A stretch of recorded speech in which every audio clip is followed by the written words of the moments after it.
In this video, I show you how to fix Apple Pay not working. If you're new to the channel, please go down below and consider subscribing. And once you've done that, please go down below and consider leaving a like. And let's jump straight into this guide. Here we are on my iPhone and let's get right into this guide. So the first thing you need to do is go and open up the wallet app, and here we are. Now, as you can see, I actually have got a card added, but if when you try and click on the plus button in the top right, it just circles, and then you go and get this message here saying add cards to wallet. It says to add cards, keys, tickets, and passes to wallet. Look for the add to wallet button in apps, emails, and websites. So for some reason, it's not letting us add a card.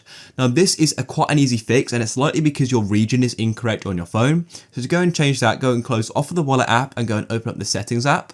And what you need to do is scroll down and go and select general, then scroll down and go and tap on language and region, just like so. And what you then need to do is go and check your region. And in my case, this is not where I am. I need to go and change it to my correct region, which in my case is the United Kingdom. So go and select region just like so. And then what you need to do is find where you are. In my case, I'm the United Kingdom. So I'm going to tap here just like so. And then it will go and say applying this setting will restart your iPhone. So all you need to do is go and tap on change United Kingdom. And what's going to happen is you're going to see a black screen saying setting region, and your phone's going to automatically restart. I'll catch up with you after mine has. And my phone has just restarted now, and as you can see, my region says United Kingdom. So now let's go and close off of the settings app just like so and go back to the wallet app and wait for it to load, and then I'll go and tap on the add card button in the top right, that plus icon, and then it should load. And as you can see, I can now go and add a debit card or credit card or a travel card as well. Tap there and then I can go and get started.